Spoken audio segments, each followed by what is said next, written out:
What's up, everyone, and welcome to the Emerald Grappling Podcast. I'm your host, Aaron Murphy, and today I'm at Lakeland Jiu Jitsu, and I'm joined by Lyndon Quinn. For anyone who doesn't know Lyndon, he is a Brazilian Jiu-Jitsu Brown Belt. He's one of the coaches here at Lakeland, and he's an active competitor. And anytime he's on the mat, I ask him a million and one questions, so I had to get him on the podcast. So, Lyndon, thanks for joining me on the podcast. No worries at all. Thanks for having me. Yeah. No problem. And for anyone who might not know you, maybe you can tell us about yourself, your background, and how you got started in jiu-jitsu. Yeah, no hassle. My name's Lyndon Quinn, Brown Belt training out of Lakeland Jiu Jitsu. I would have always been athletic and done sports growing up. I would have mainly played soccer growing up, so that was my main thing. Grappling about 10 years, but I'd say I'm only full-time in it since about 2020. I went all in. But yeah, just full-time in it since 2020. I got to a pretty high level in soccer when I was playing. Played with Mullingar Athletic, Athlone Town, Longford Town. But I got to under 19s, and then I wasn't offered a professional contract when I was playing. There was maybe, I think, one or two on a squad of about 25 that actually were. But that was a pretty tough time. I went through a bit of an ego death at that time. But during that whole time I was grappling away, no matter how I felt, whether I was feeling rough that day or whatever, I just come in and kept chipping away, and then just started progressing really fast and just got good. So then I just was like, may as well go all in with it. So I did. Yeah. And when you started grappling, you were obviously doing soccer first, and then you were just training alongside both of them alongside each other. Yeah, just every now and then I'd hop into a grappling class just to kind of for a bit of fitness mainly, but I was very much focused on soccer. But then kind of jiu-jitsu ended up taking over, and I just flat out with that, and it's something I love to do and I enjoy, and there's always new things to be learning and old techniques to be revisiting. So yeah. And I suppose with Tyrone being your brother, like that was probably the first catalyst for getting you started in it. Yeah, hugely so. He's my main coach since I'm 14 or 15, so blessed to have him. He's the main programmer for my techniques anyway. But just so blessed to have him as a coach, like, and as a bro. He's been hugely influential in my life, and just super grateful. He's been a very positive influence, and just his jiu-jitsu knowledge is like encyclopedic. It's just like any position you want. If you're having difficulty with it, he'll just go through it and then give you option, not only just one option, but it'll be option 1, 2, 3, 4, and then okay, you pick the best one depending on what they're giving you, kind of thing. But yeah, he's seriously high level, and just someone who leads by example as well, rather than just telling people what to do and then not doing it themselves. Like, there's a good quote, if you don't wear it, don't share it. And I think he definitely embodies that and leads by example. And I think that's how you get other people to change as well, is by leading by example, rather than just telling people what to do, because they won't do it. They just need to see someone else put it into practice in their own life and things going well for them, and then they might realize, oh shit, things are going well for this person, maybe I can take a leaf out of their book. Yeah. And that's the thing with Tyrone as well. Like, when you're chatting with him and he's showing a technique, he'll reference like, oh, I've hit this in a competition, a purple belt or a brown belt, and he's actually telling you like this actually works. No, it really does. There's no real room for bullshit in jiu-jitsu at the highest level. Like, you're quickly found out. So yeah, just stuff that will work at the highest level against a fully resistant opponent who spends their life training. You want to be able to hit the moves in that situation. Like, yeah, you've got that cheat card with Tyrone. Like, I come down to the gym, like I'm a hobbyist, and I'll come in and you're already on the mats, and like you're there probably like an hour already, just drilling techniques and like breaking it down so like into the minute details. Yeah, this is it. And just spending time in positions, tinkering around. It's nice to have someone else who's actually a willing participant and just like willing to put in the time to like give you different reactions and responses. Like, we're doing a lot of headquarters at the minute, and then it's just like, okay, we're working on top passing, person on bottoms, like off bouncing to the right, off bouncing to the left, and then just figuring things out, figuring out your base. What are the options for the guy on bottom, so that I can kind of better make a decision as to what option to go for on top and stuff. Yeah. Nice. And would your style be very influenced by him and his approach, or have you taken a complete different path? It would have been influenced hugely by Ty. He's shown me most of what I know, but it's the same. Everyone kind of branches out and finds their own path that they like to, and moves and things that they like to go for. So quite similar, and there's a lot of crossover, but at the same time there's certain things that I'd be more inclined to do, like play guard and stuff on bottom. Tyrone has like an impingement in his hip, so his knee doesn't come fully to his chest. So then it's not as, he's not as keen on playing guard as much, just because he doesn't have that same range of motion. But you wouldn't know a bit about it because it's so good. Like, but yeah, there's like a lot of similarities. Seeing as like he's the one showing me a lot of the bits, but then you get to a stage when you start branching out and learning things for yourself through online instructionals, and then you get a bit of this guy's game and a bit of this guy's game, and I think if you're looking to progress as quickly as possible, it's just picking the specialists, like the guys who are good in each area. So yeah, like go to the wrestlers for the wrestling, the Diego Pato or Eddie Cummins or Danaher Gordon for the legs, or Szczecinski is another good example. If you're looking for passing, Chen is an excellent example, and the Rutolos and stuff like this. Yeah, just kind of trying to add all the pieces of the puzzle together, just like a fucking Yu-Gi-Oh card Exodia. You're trying to get all the pieces together of like, I'll take your arm bars and your guard and your whatever, so and just keep adding it and building it and expanding it and growing out the skill trees. Just keep the branches growing and keep branching out, so you have more and more options. Nice. Yeah, that's one of the things. Like, I would always like come to yourself and Tyrone with questions for I've watched an instructional online, and yourself from watching it. Sometimes like there could be one small thing that you're not getting. I'll come in, I'll have the phone out. I'll be like, how can you do this? Like, how can you get that better? And you'd be like, oh, you do it like this. And then same with Tyrone with certain techniques, Davey with wrestling, and it's great being able to do that, bounce the feedback off one another. Yeah, that's something sweet about jiu-jitsu as well. You can definitely bounce ideas around, and no matter the level of the other person, they can potentially still offer you a few like good insights, or you might be doing around there doing something, being stubborn with something. You're like, God, against good guys this move works, but this white belt's just being real stubborn, and then you can actually learn from it and grow from it. And like, I've learned so much from rolling with like pretty much every level, but I think in jits you do need all levels as well. You need people who are worse than you, people who are on your level to go, like people who are worse than you to like try things out, I guess. People who are on your level to really go toe to toe with and push yourself and push them, and then people who are better than you as well to just get that humble pie in and get smashed, so that you can correct them, assess like where you went wrong, and then correct the mistakes.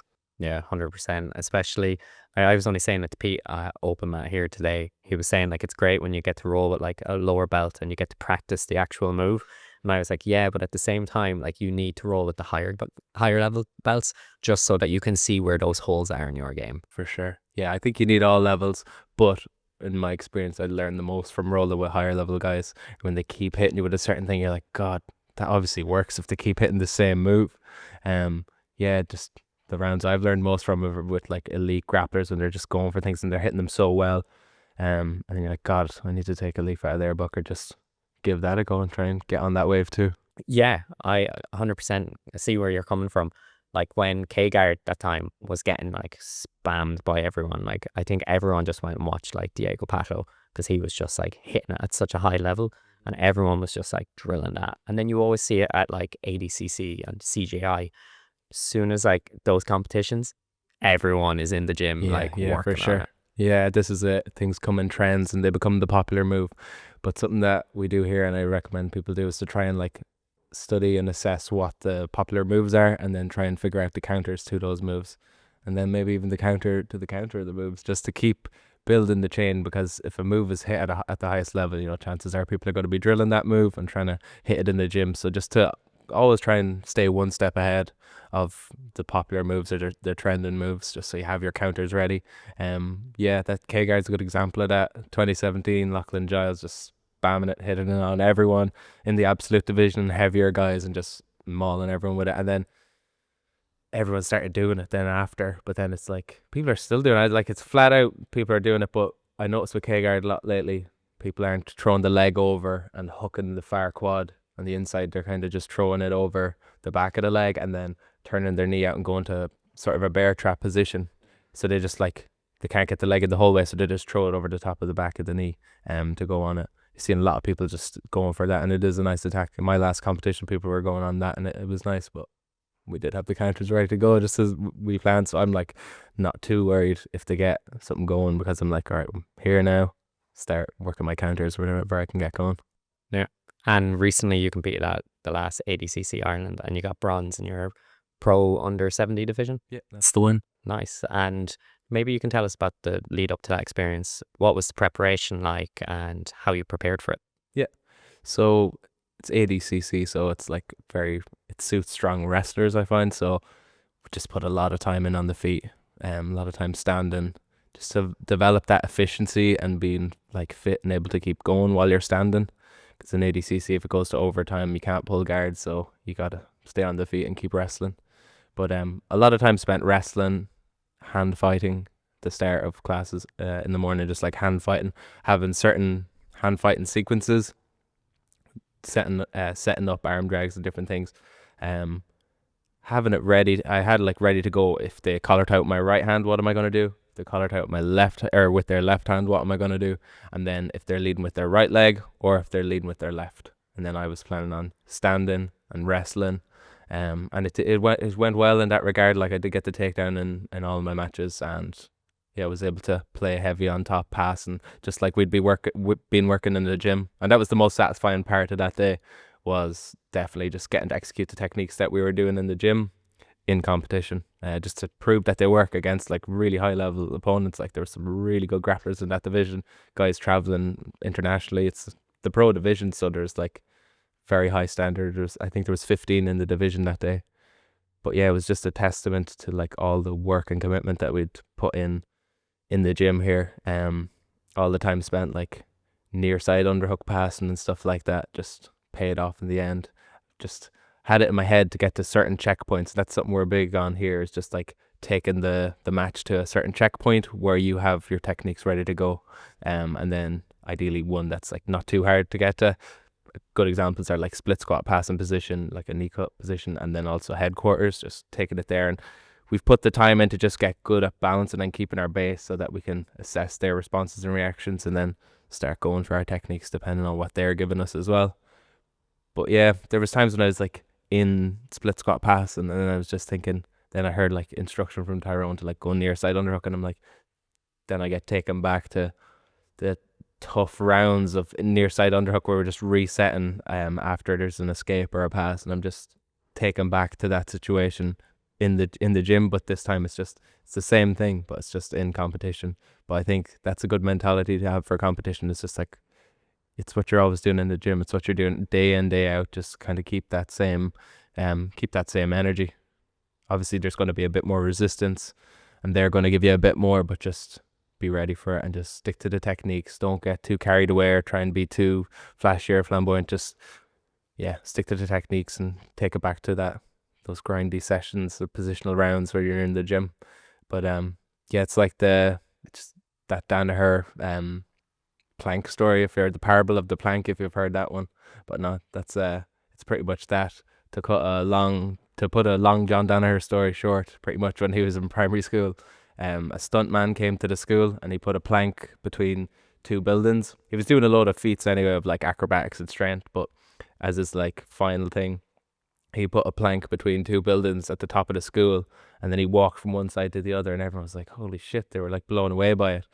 But then he jumped down off the roof anyway, put the plank on the ground, and then he got the whole class to walk across the plank, and then he walked across the plank, and he said, well, what's the difference? It's the same walk down here on the ground as it is up there. It's just all the external factors are different, but it is the same walk, but the outside environment and the external factors are different. So it's quite similar to competition. You have the bright lights or the added pressure, whatever, but it's just, taking it back to training and that kind of, just that training mentality and what we're doing day in and day out in the gym.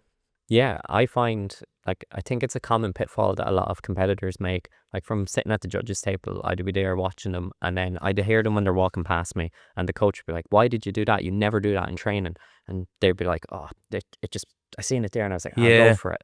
So you have to stick to that path. Like this is it. And I think that comes with experience, and the more times you compete, then you just realize, okay, don't go for random novelty moves that you saw on YouTube or TikTok or Instagram Reels. Just actually go for what you're doing day in, day out in the gym. Obviously that is if you have a good coach and they're showing you good stuff, but you should hope that's a given. Like, would you say the preparation for a tournament like ADCC would be completely different to just say when you've done a super fight for Grapple Kings? It'd be similar enough, but obviously it'd have its differences as well, mainly just because the rule sets are different, and it's just trying to optimize the performance depending on the certain rule sets and how the match is scored. Like for ADCC, it tends to reward like strong wrestling and people who are aggressive and sub oriented, and I definitely am. So whereas sub only, it's just like there's more of an argument to be made for like going for things and jumping for subs, and if you give up bottom position, maybe it's not the worst thing. Whereas if you're in IBJJF and there's points and you're ending up on bottom and they're like putting on the pressure and starting to pass, then it could be rough. But so the preparation was just a lot of wrestling for ADCC mainly, like a lot of wrestling, a lot of time on the feet, hand fighting, and then lots of passing and because I felt like the guard was at a good level, so then it was just getting the passing and everything at a good level as well. And would you be more in favor of the ADCC rule set rather than any of the others? Personally, yeah, I just think it's an exciting format for like as far as ones we have now. At the minute, it seems to be a fairly exciting format, just to push the pace and push the action, and just I do like the fact that it rewards wrestlers as well. Just it's good to kind of integrate that world as well, because you're seeing a lot of strong wrestlers being really good at jiu-jitsu and just crossing over so well. And I think you're going to see a lot more of that, especially in America, like really strong high school and collegiate wrestlers going to grappling and just killing it, because they're just freak athletes and seriously technical. They're just so sharp with everything, very explosive and incredibly fit, like super fit, and have an ability to like be explosive over and over again rather than just being like one or two and then they're panned out. Like a lot of jits guys are not as fit generally, I think. Yeah, me. But yeah, wrestlers, they're built different.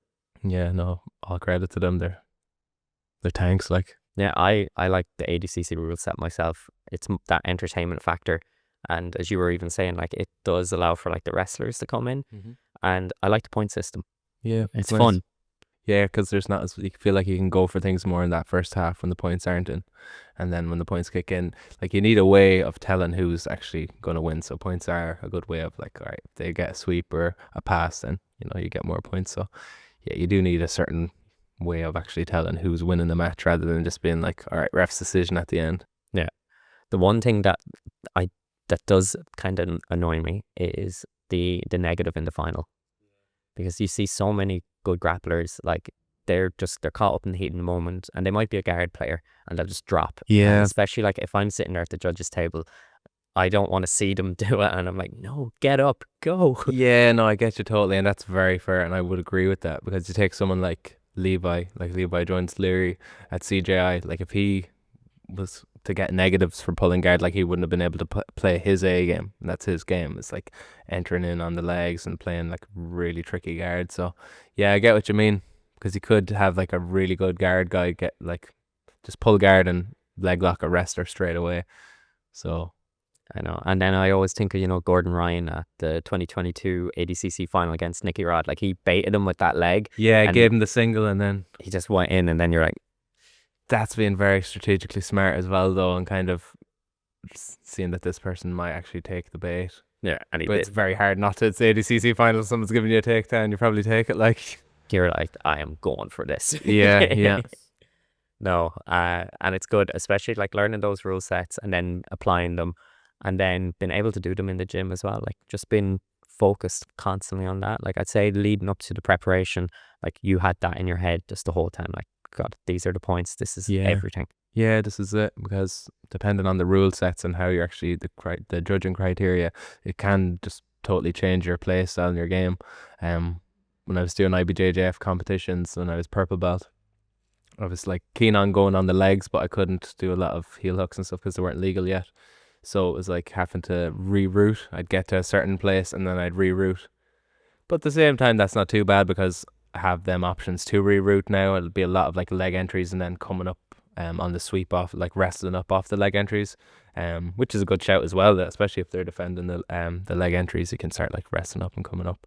But yeah, that's actually something I'd like to ask you about. One thing you're really good at is like your leg lock game, and I either go to you, Tyrone, or John Lyons, shout out John Lyons, for anything like leg lock related. For anyone who might be like starting off new, what is like some of maybe the key principles to like keep in mind when you're starting with leg locks? Yeah, I think first and foremost, just keep it safe. And if you do catch anything, don't lash it on or put it on too quickly, especially if the guy's new. Just like catch it, and then like a lot of the time I'll just release it or catch it and like put it on nice and slow and controlled on someone who knows what's going on. If you're like a blue belt or below, and you might, a lot of the time I don't even go for the heel. I'll just like reroute and come up on the sweep rather than attacking the leg lock, because they might not know that position, they might not know what's going on, and then someone could get hurt. Yeah, and something I find myself saying to people a lot is like, if you're playing guard and you're on bottom, especially with white belts, and the guy's on top and they're dropping back on straight footlocks, come up on the sweep. Use that as an opportunity to accept the top position and then get your foot on the mat, and then you can work your passes from there. But I think coming up on the sweep and get your foot to the mat just to put weight back on that leg, because if you don't, they'll try and off balance, try and keep the weight on the far leg, like butterfly ash, for example, is good for that.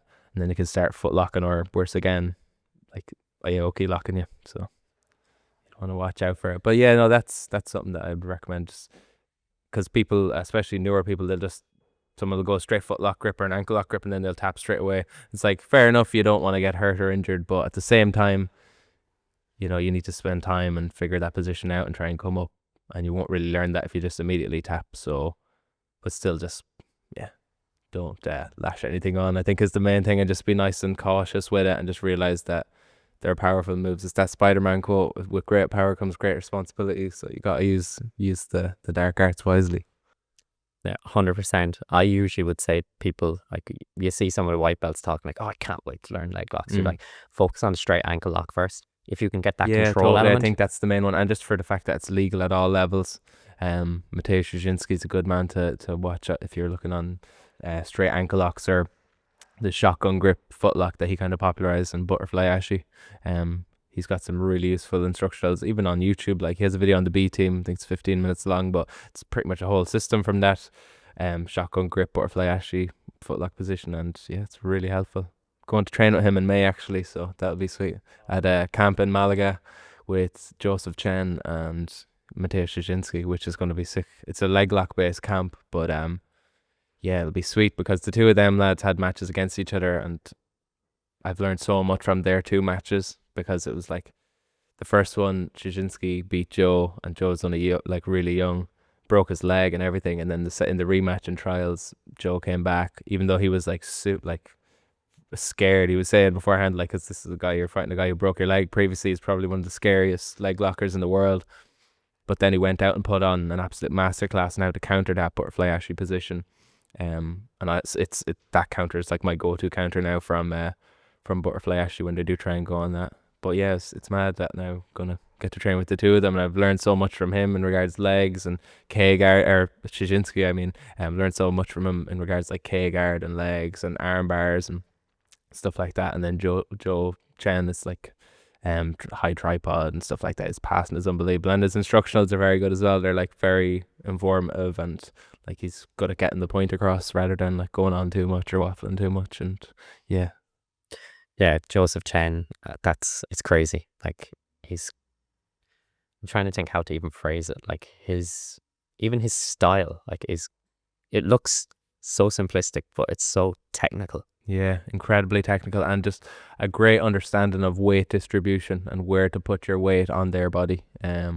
Just really good pass, and it's super technical. His coach Dima as well is really good for instructionals and different material. Even just his Instagram, just reels, like short videos and stuff.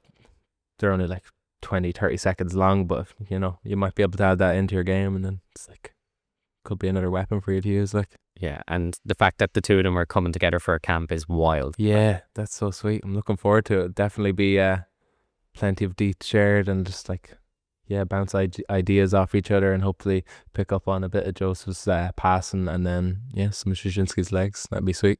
That's one thing I really like about the sport of jiu-jitsu, is like how you have access to like some of the best in the world at these seminars. Like, you could be paying like, just say €100 or 200 to go to one of their seminars, but you would never see that with any other sport. Yeah, it's a rare one in that regard. Like, you're not gonna go for a game of five-a-side and meet Ronaldo or Neymar or anything like that. It's just like, yeah, it's rare that you can actually train with the elite top level guys and learn from them, and just actively spar with them and train with them and stuff. It's rare that you can actually do that. Jiu-Jitsu is sweet in that regard. Absolutely. And I always think of Szczecinski's footlock on Jed Hugh on Polaris that time. Yeah. Did you ever see him before the match when he's like staring him down and he's just like, I saw a video of it the other day, but he's like in serial killer mode and he's like full on staring him down, like it's intense, just to try, and I think it was that match anyway, but he's just like trying to be as scary as possible. You don't even need to do that for others. It's like you're gonna fucking scare people off with your leg attacks anyway, so it's like And then I heard on the Simple Man podcast, they were on about the time when he was over in B team, and they were like, this is before who they knew who he was, and they're like, this Polish guy just came over and just was breaking legs, tapping going on everyone. an absolute tear, like he does lash them on. He's like very fast and throws them on quickly, because Tyrone's trained with him before and like he's learned loads from training with him as well, just because when you have them elite responses and they're doing different things, you're like, all right, what can I do if they're doing this? And yeah, serious to have that like level of people to train with and train against. Like, yeah, definitely keep me updated on. No, I will. I'll let you know, and I'll share any deets. I'll pass them on. Any sort of techniques or that we learn. I'm sure it'll be dense one. I think it's like 5 days, and it's like 2 sessions a day, like technique and then sparring. So there'll be hopefully some rolls in with the boys, and yeah, I'll share anything I learn.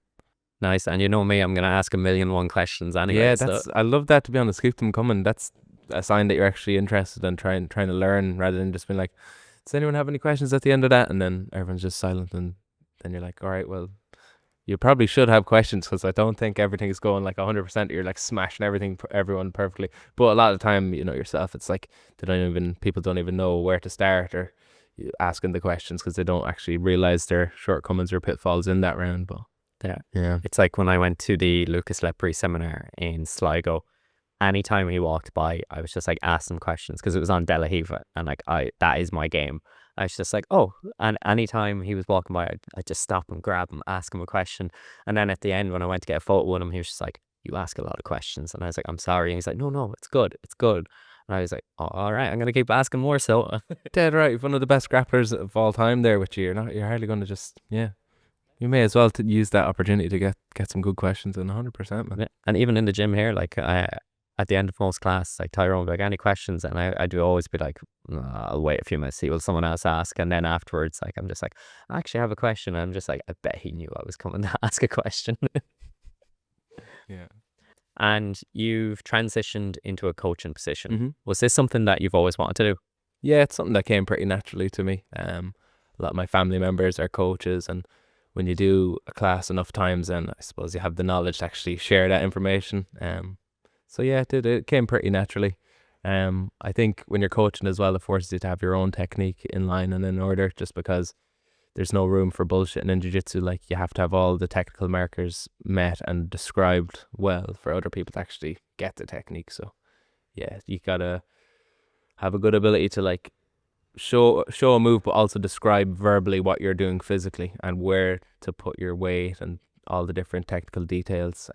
Otherwise people will just get lost along the way. So you need to have a good ability to like verbalize what you're doing physically with your body, because you see some coaches that are like that.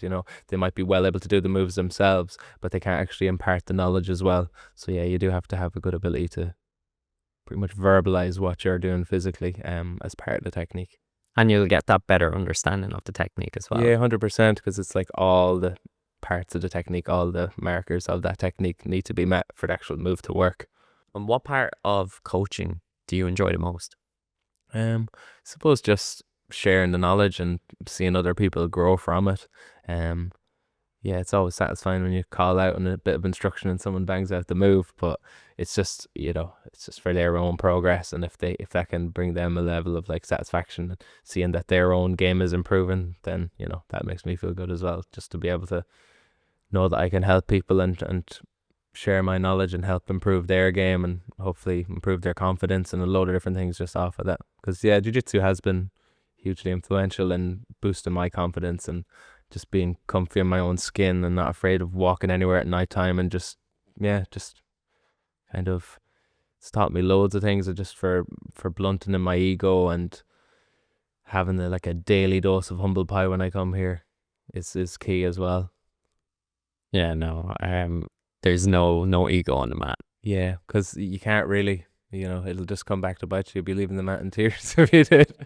Yeah, that's just how it is. You just got to be willing to let go and accept your baiting when it comes. Like there's a certain amount of that in jiu-jitsu for sure, and that's why I've mad respect for anyone who actually starts jiu-jitsu or any martial art really, because inevitably at the start of anything you're going to be pretty shit. So yeah, fair play to people who are willing to throw themselves into situations where they're not going to be great, but then sticking with it and then developing the skills over time. And that's a skill for loads of areas of life. It's not just within jiu-jitsu and martial arts. That can be like passed on and carried over to a lot of different aspects of life. Just that willingness to jump in and commit to things or the unknown, or try something out even though you might not be great at it at the start. Yeah, and you see it with a lot of white belts. Like they could see a technique, but they're too afraid to nearly go for it. Like they have to have, the confidence to actually go and do it, take that risk. Yeah, I found myself saying that the other day to someone I was doing a lesson with. It's like, actually go for it, not just to see that make sure that the move works, rather than just catch it and then just like leaving it. And it will help you broaden out your game as well. Yeah, 100%. Because you don't want to become predictable with people being like, oh, he's just going to do the same thing every time. Yeah, no, you got to keep branching out and broadening your horizons in the grappling world. Otherwise, you'll just be quickly found out, or people can plan for what your approach is going to be, and then they can plan their counters and have them ready to go. So yeah, it just keeps the progress steady and just keeps it, and it's that keeps it growing. Crazy maze or puzzle that we're all trying to figure out as well all the time. Yeah, this is it. I think you can put the odds in your favor though if you have certain positions that you're good at, like checkpoints, for example, that you can take it to, and then it just narrows the whole grappling, or it narrows the whole exchange, because there's all the variables that can happen. But if you can just get the game to wherever you're strong at, have your checkpoints, and then operate from there depending on what they're giving you. Examples on top when you're passing would be like split squat pass in their headquarters, and just like those can be 2 checkpoints where people operate from, but they don't necessarily have to be offensive checkpoints. It could be defensive. If you're battling out of a dart, for example, if they knock you over, if you can like go belly up and put your weight back on them and then make yourself big, then I find that could be a checkpoint, because you're safe. That's, you're safe at that time, so then that's your checkpoint to kind of work out of the submission.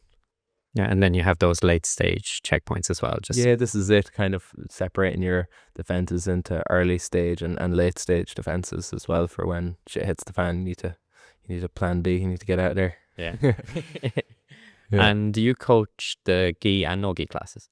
Yeah, so I've coached gi and no gi classes, but I've never competed in the gi. That's one thing. Yeah, that's one thing you told me recently, that you've never competed in the gi, and I had to be completely mind blown by it, because you have wrecked me in gi so many times, and I'd be like, damn, I'd like to see Lyndon in a gi competition, and then you were just like, oh yeah man, I've never competed in the gi. Yeah, I wouldn't rule it out as well. I think at some stage I certainly will compete in the gi, but I just am so no gi orientated, and I love the like the legs and going in on the saddle and stuff like that. That's just, it cuts off a lot of avenues in the gi for me and for my type of game. Also, I wanted to be like a specialist in one area rather than being like a jack of all trades and a master of none. Just to kind of have a hyper focus on no gi jits, and then just specialize in that, get really good at that, and then hopefully just keep the competitions going and keep the momentum and the progress going, because it's been steady, especially since 2020 or COVID. Just that's when my progress just like went through the roof. It was like fast tracked since then, I feel. It was already pretty fast tracked because I had Tyrone, but that was when I was like staying with him, and we were just in the gaff watching instructionals, and then out in the front garden drilling the bits, and then going to the gym and practicing them, and just that's when I really felt like I came on leaps and bounds. I'm sure David Zamora would say the same during that period. That's when he was kind of down training. We had a few boys who were like full time in it.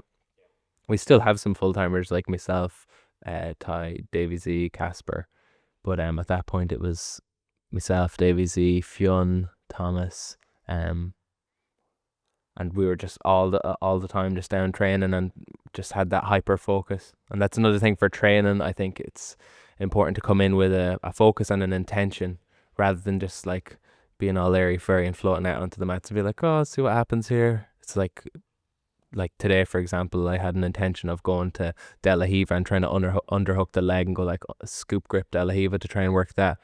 But it doesn't need to be that. It's just like having an intention and a focus of something that you want to try out in that session. Preferably something that you're working in the gym, and something that you've been doing positional rounds and practicing and working on just to try and take the rolls there. Like this morning I was doing a lot of headquarters passing. I was just keep trying to take the headquarters when I was in the rolls. Just that's what we've been putting the time in and training, just to kind of get as good at that as possible. And it's really beneficial having training partners who are willing to do that with you, like put in the graft. Yeah, like you totally. can go to open mat sometimes, and you, as you were saying, like you knew you want to work on these, and sometimes it's tricky asking, like getting a partner to agree to actually just let you work on that, because they're like, nah, let's just roll, let's just go 100%, and you're like, no, I want to actually laser focus on this. Yeah, no, that's fair. And it's blessed to have people that are like willing training partners, but they have to have the interest in it themselves rather than just being someone who's like passive or just coming in for a few rolls just to get like the fitness aspect of it covered. That's another aspect of jits that I really like, is the problem solving element and like figuring things out, spending time in the positions, tinkering, seeing what they can do on bottom, and then seeing what I can do on top. This is just like from headquarters, for example. And you were saying that you narrowed your focus down to no-gi. You used to train MMA as well. Yeah. You still train it? Not as much now, just every now and then I hit the bag and stuff, but I just wanted to be like a specialist rather than being a jack of all trades and a master of none. So just specializing in no-gi grappling and wrestling. But I do still think like I'll revisit it at some point, maybe not in like a competitive environment, but I do have great fun sparring MMA and stuff like that. I got to a good level as well, but there's too many trade-offs as well, just in terms of the shots to the head and the different damage. Like your brain's too important to be messing around with. So that was a main like another factor as well, just the shots to the head and everything. It's just a lot safer jiu-jitsu, and it's not as risky, I suppose. You're not putting it all on the line like that. Yeah, I remember the first time, before I even started jiu-jitsu, I did kickboxing because I wanted to get into like some form of martial art, and I realized I didn't like getting kicked or punched in the face. But I remember one night, man, I was in this gym, I'm not going to name it, and they did like a Shark Tank style thing, and it was meant to be like just light contact sparring, and I took the most notorious kick to the head that I've ever got. I always think of, the Donald Cerrone, Rick Story UFC fight where it's like 1, 2, and then the 3 with the kick. Cracked me with that, and I remember just like driving home, and I had that like beep ringing in my head, and I was like, never doing this again. I've had situations like that as well, leaving training with like headaches and stuff. But I think in training, especially when it comes to striking, they should be showing the shots, not as much like laying into your like throwing head kicks. Just you don't really need to do that, especially in training, especially if you're a hobbyist. Just nice and light, show the shots. You know yourself, you could probably extend or put more on it, but you don't necessarily need to like knowing when to pull back on that as well. 100%.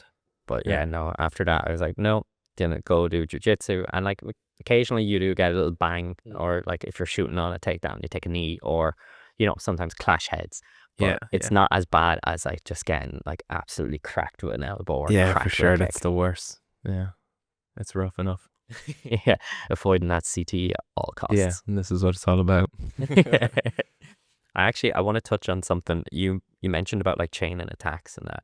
So when you're chaining your just like takedowns, how do you go about doing that? Like if you're doing just say an arm drag, for example, how do you know which way to chain an attack, like which openings, if that makes sense? So I'll have certain attacks drilled and repped out in the gym, just through Tyrone will often show techniques, or maybe we see something online, we'll practice that, spend some time in the positions, like drilling it and then trying it against like a resistant opponent. I think that's a good way of learning. But just having them ready to go in the gym, practicing them, and then seeing what they're giving you as well, seeing what leg they're leading with, what hand they like to collar tie, and then I can kind of go for my initial attack, but then I have a few layers to it. Against good guys, it's rarely the first move that you hit. It'll be option 2, 3, or 4 in the chain that will actually end up working. So just having your chains mapped out.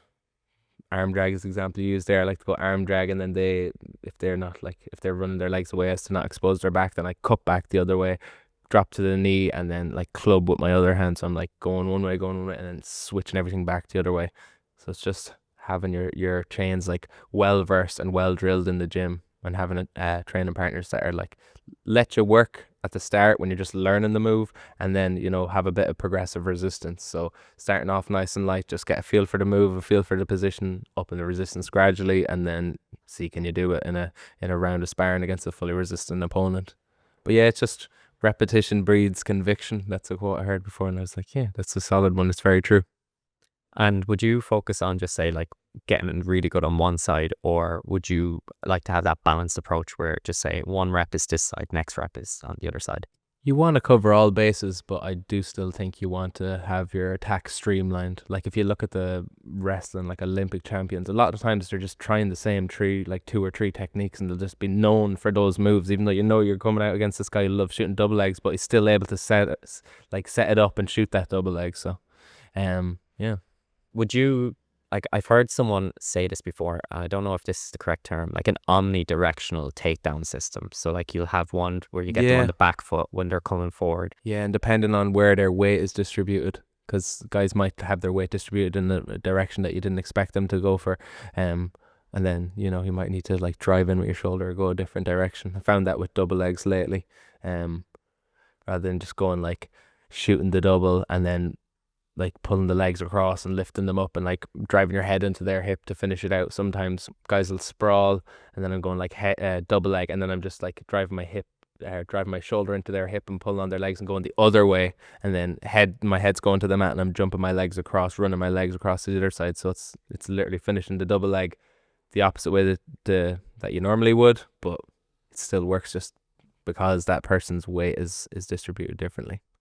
Yeah, I remember that class with Tyrone like 2 weeks ago. Yeah, that was really good, and it was good to see the wrestling in the evening classes as well for a lot of the gi guys who were mainly like gi base and have like strong guards and strong passing, but just to get that wrestling in as well, I'm sure it was a shock to the system of a few people, because it's in my opinion the most physically taxing element of jiu-jitsu is the wrestling. So if you can get efficient and fit there, then when you're in competition, or if you're just doing rolling or sparring, you'll be grand fitness wise most of the time. Yeah, I totally struggled in that class. I remember afterwards going to Tyrone like, yeah, I'm not a wrestler, and then he was like, no, keep going, keep trying. Don't rule it out though, because you'd see people who like initially you don't think they're wrestler, they could be like a flexible dexterous guard guy, but then they've really strong wrestling. I think Keenan is a good example of that here. Like his wrestling is really strong now, but he would have been classically known as a guy who's like a tricky flexible guard. Yeah, I think it was last week's open mat. I took Adam down and he was wearing the wrestling shoes, and I remember saying to Davey, look at me, I'm a wrestler now. And he was coming in the singlet, in the Craig Jones OnlyFans singlet the next day. Haven't got the legs for it, man. But yeah, no, the wrestling it's the one area I don't know, I think I like actively avoid it. Like I'm more inclined towards like the judo style takedowns, because I'm more of a gi guy myself. I just come in on the open mats to dabble in a bit of leg locks and just see how it goes. But yeah, the wrestling, that class was so tough. Yeah, no, then I think that's a sign that you probably need to put even more time into the wrestling. Yeah, I know. Because that's it. It's often the areas that you're weakest at that need the most work. And I found that in competition and rolling with really good guys. Remember Eoghan O'Flanagan called in here one day, and it was just on a random Wednesday morning. And then he was showing some leg lock bits, and he absolutely wrecked me with them, like over and over again. He was heel hooking me, and I was like, oh my God, I need to learn this. Like that was my level up as a blue belt as well when I was competing. And then I was getting heel hooked and leg locked, and I was like, all right, that's clearly like a pitfall in my game. I need to put in the time and devote myself to actually learning this skill. And then it was the area that I was finishing most of my matches from then, even though that was where I was getting wrecked from. But then that's the area I was able to do bits from. And I find that a lot of the time, even though at the time when you're learning it can be frustrating, because it's like, why am I putting the time into this move? It's not working. I'm trying it in the rounds. The guys keep stopping it. But then chances are you're not doing something right, or not all the technical markers are being met. So just take it nice and slow, nice and technical, and then you'll be able to get it over time. Okay, I'll order that singlet tonight and get wrestler Aaron is coming out from now on. It's going to be terrible, but it's coming. It's coming.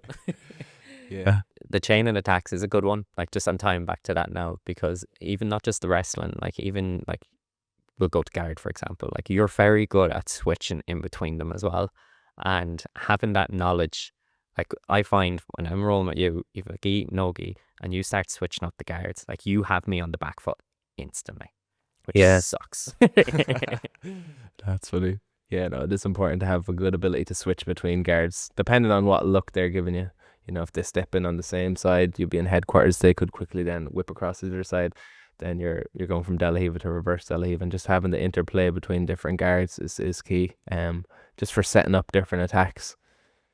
But again, it takes these technical classes of maybe doing the same class 2 or 3 times is to actually retain all the information required for them. A lot of the guard stuff, because I know when I was first doing like De La Riva or reverse De La Riva, it took time to actually ingrain those moves and off balances into my system. But then just the more times I did those same classes, then I could just add 1 or 2 extra details each time. And I find that in jiu-jitsu a lot, when you think you know something and then someone actually just smashes it with that same move and you're like, God, they were doing that way stronger. It's just, you can constantly be leveling up. Even if you think you have something sussed out and sorted, then there's always room for improvement, and I keep realizing that in jiu-jitsu. Absolutely. And I'm just like, it's hitting me there about like Owen O'Flanagan just randomly dropping in on that was a random one. I was supposed to do that class that morning, and I was like, oh, we have a drop in now, this guy's calling in. They sent me on his Instagram, and I was like, yeah, he's pretty well known, like he looks solid. But this is before his like ADCC run and everything, but he just came in, and then we were like, all right, well, what am I going to show this? Like he ended up showing some details and stuff that I still remember and still use to this day. A lot of like backstepping into the saddle from top position, and then certain like saddle entries from butterfly guard and different things. It's just like unreal stuff that I use all the time still to this day. It's crazy. It is. It's a wild one. I've been training with him in London as well, and he's an absolute gent and just quality, as you know, like seriously good all round, really good wrestling, guard, pass, and he's just mainly known for the legs, but he's just super technical all around. His podcast's really good as well, actually. The Trial Zone Experience is a good one. And I've been watching a lot of the Los Benitos. Yeah, he's with the Los Banditos now. They kind of have a new club over there, but I think they might have amalgamated with another lad or another few people or whatever. But yeah, it looks like a solid setup there, and there's some really good grapplers there. So that's definitely a spot if you're in London. Probably check that out next time I'm over there. 100%. They're like the B team of the UK. They're going for that, and I think that's not a bad shout, because B team jiu-jitsu has like the social media like down, and their content is really good, and they're just constantly churning stuff out, but it's like quality content as well. They are taking that approach. Even the YouTube videos, like the intro music is like a Spanish kind of Mexican guitar or trumpet sound, and like so similar to the V Team one, but it is working and it gets people's attention. And yeah, the Los Banditos boys have been good for the content lately as well. Absolutely. And you mentioned about training in London. Do you find cross training very beneficial to yourself? Yeah, definitely. Just to pick the brains of the best guys around. Like in London I was training with Ross Nichols as well, and class, like obviously unbelievable guard player, really good all round, and just learned loads from them rounds as well of sparring with him. Just when you're like think you're good in a certain position, but then he's off balance and you're just like, all right, I'm obviously not doing something right here. And then I've learned to have like way better base, and my body lock passing is way better now from them rounds. And then obviously learned loads from Eoghan as well. He's just savage on the legs, and even his technique tips that he used to do, he like his instructionals are class, but like he just, even the short videos on YouTube and Instagram and stuff that he would put up are like really helpful, and like really nice techniques in them, the ones that I still use, like. So yeah. Was that in London Grapple? Yeah, in London Grapple with Ross, and then Submission Grappling Club with Eoghan, but that's now Los Banditos, the Submission Grappling Club. I'd say you had some drop-ins, and they're like, it could be anyone and everyone. Yeah, there were some good lads, really good. Taylor Pearman was there some of the days. I honestly didn't know who he was at the time. Some just quality lads, and just like a mat full of elite lads just scrapping it out. Crazy. But I'd say you picked up so much from that. Just like, even like you didn't know Taylor Pearman, and look where he is now. It's killing it. Yeah, it's mad, isn't it? Yeah, and I'd always get so shocked when people like frown against cross training. I know I've probably harped on about this a few times in a few episodes, but like, I think it's great. It is, sure. Look, you may as well. We can all learn from each other. that's another part about this sport. It's just everyone can learn from each other. And yeah, don't be gatekeeping information or like good techniques or stuff like that. Yeah, But it's all open on Instagram now as well, like this is and it. TikTok. All learn from each other. Yeah, like years ago, what was it, like the 90s, early 2000s? You'd always hear like people been so frowned upon for like sharing their gym secrets. Now people are like, they're actually making a living selling like instructionals. Yeah, this is it. Like, it's just all about the growth of the sport, and I do think that is helping to grow the sport, just cross training and sharing ideas. And I think, yeah, it's all beneficial to the sport and helping it grow. Obviously, if you're being sneaky about it and you're like, no, you're going to be against a certain guy and you're like going to their gym consistently to train like just about, that's obviously weasel activity and you don't want to do that. But yeah, that's a rare one. You often hear that even with like the UFC. There's always that story of Tony Ferguson saying there was like a mole in his camp when he was in Las Vegas. Like, yeah, and then like the day before the fight it could be pulled out, and Tony's like, because it was his mole told him that this guy is sharp. That's Anyway. mad. Never mind. Shout out to Tony Ferguson. Some good like workouts and then videos of him doing workouts and stuff. And then Sean O'Malley does funny ones of like him doing impressions of it. But they're mad. Like his strength and conditioning routine, it's very, very dynamic. He's just like doing mad stuff. Yeah, it's pretty funny. No, he's definitely out there. He is all the way out there. And Lyndon, I have a reoccurring question that I ask everyone on the podcast. But where do you see the future of jiu-jitsu heading? Yeah, good question.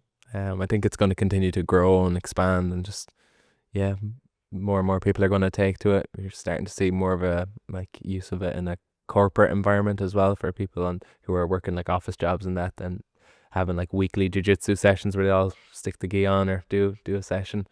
I think in schools it'll be hugely beneficial. You're starting to see like martial arts in schools, but I think across the board, for people's own confidence and for their own peace of mind and security and to keep themselves safe, I think in schools it'd be a great shout, and I think you will see more of that.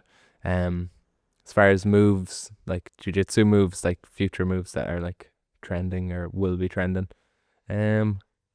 you're already starting to see it, but like legs from top or catching legs from top or countering guard entries with attacking a leg of your own on top. I think that's something that you're seeing already, but I think that is just going to be like specialized even more so. And then also when you're passing on top, using wrestling, hand fighting and mechanics to actually initiate the position and start going for the pass. Wrestling has been around for thousands of years, and you know the mechanics of those movements and hand fighting is just so on point and has been near perfected that it's like trying to implement those when you're on top passing that same hand fight. I think those are two things that you'll definitely see more of, and just like wrestlers continuing to grapple as well and do well in ADCC. Yeah, you've seen a lot of that, but yeah, like Dorian Olivares and stuff like that. He's insane. Yeah, he's unbelievable. Really good outside passing and serious at putting a pace on people, and yeah, getting around the outside and burrowing that head into the belly button for his north out. Like, he's really, really good. He's that different breed. It's that wrestler, like Yeah, we said earlier. Definitely has that dog in him. Dog. Yeah, and just even to touch on like the leg locks from top, like you'll see it from like the leg drag. Like, is it Kolabate hit that in really pans good. that time? That was just crazy. We've been drilling that, going side to side, like stepping in on the outside and then catching the heel and then going like side to side, just having that really sharp, because it is a fast one. You can throw over your outside leg as well to go to like a saddle kind of situation. It's really, really nice. You're starting to see that, and it makes your top passing game more dynamic as well when you have the constant threat of falling back on something or catching something, and it kind of forces the bottom guard player to be more vigilant and disciplined with his foot positioning, because that's something that I'm working on as well, is not being like overzealous on the attack and then sacrificing my own defensive like positioning just for attacking. Like 50-50 is a good example of a position like that, where you can be too keen on catching the heel and then expose your own foot for a toe hold. And the toe holds are all there. Once you see it once, like, you know you're going to keep hitting them from everywhere. No, toe holds I've been going on a lot more lately. When I was in that last competition, actually, that's something that I saw pop up. There's a lot of opportunities for toe holds. A lot of people going K guard and then trying to go for that kind of calf slicery position and then pulling the leg through and then toe holding it as a counter, I think, is a nice way of dealing with it. And it's one of those subs where you actually have to respect it because like so many pops from Yeah, for sure. Lyndon. Yeah. Just want to thank you for coming on the podcast. No bother at all, Aaron. It was a pleasure. Thanks for having me. No problem. We've been on about it for a while, so I was Yeah, delighted. we've said it so many times, like the amount of times we've just sat around chatting, crowed after, and just been like, it ends up sounding like a podcast when we're chatting, and then it's just like, oh, shout out to you for actually making it happen, and yeah. Thank you very much. Podcast going. We're here on the mats, like it's blessed. Yeah. Fair play. We're in the gym and it's great crack. But the final question I do have for you is, have you anything coming up in the next few months? Any competitions, super fights? Are you looking to get back into MMA? Is it, or will we see you in the gi compete? You definitely will see me in the gi compete, maybe in a few years' time. And in MMA, I'm not so sure if you'll see me compete in MMA. I'm just focusing solely on jiu-jitsu, but we'll see what happens. Anything's possible, but mainly just focusing on no-gi jiu-jitsu and just trying to get really good at wrestling. As far as things coming up, ADCC Ireland, that's one that I'm looking forward to. Did that recently and did really well, so looking to come out and really just take gold this time, win the pro division. That's a goal of mine, to win the pro division in ADCC Ireland, and then just keep expanding it and broadening it and keep trying to get as many competitions in as I can. Really, see what comes up. But yeah, ADCC Ireland and then trials in September in Poland. Those are the two main ones that I have my sights set on. Any other ones that come up in the meantime, I'd love to hop in. Any invitational shows as well, I'd love to get on. Grapple Kings are always great. I'd love a match there. Chaos, grappling. We'll work our way up to Polaris and the likes of that, but we'll get there eventually. Just I'd love a match, any sort of match on an invitational. And also sponsorships, definitely feel free to reach out. Like definitely putting so much time and devoted my life to this, so it'd be nice to get a few free bits of gear. But yeah, beating enough guys as well with sponsorship deals. So I'm like, I think it's time. It'd be nice to see a bit of sponsored kit out there. Oh, for sure, 100%. And whenever you decide to do any super fights, you're going to have us from Lakeland behind you. So looking forward to it. So lucky to have everyone supporting me, and it's such a sound community of heads that we have here. It's like, it's taken a few years to build the tribe up that we have, but yeah, it's amazing. They're just, everyone here is very like sound and loving and understanding, and there's no real assholes. I think you'd stand out like a sore thumb if you were as well. It's just, in jiu-jitsu generally the community is sound and chill, so here is no exception, and it's very like family atmosphere, and like everyone's looking out for each other and willing to help each other with whatever. It's like, blessed to have it for sure.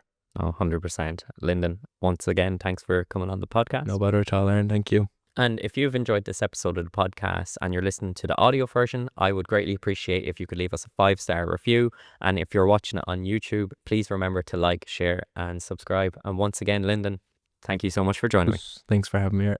Cheers for that.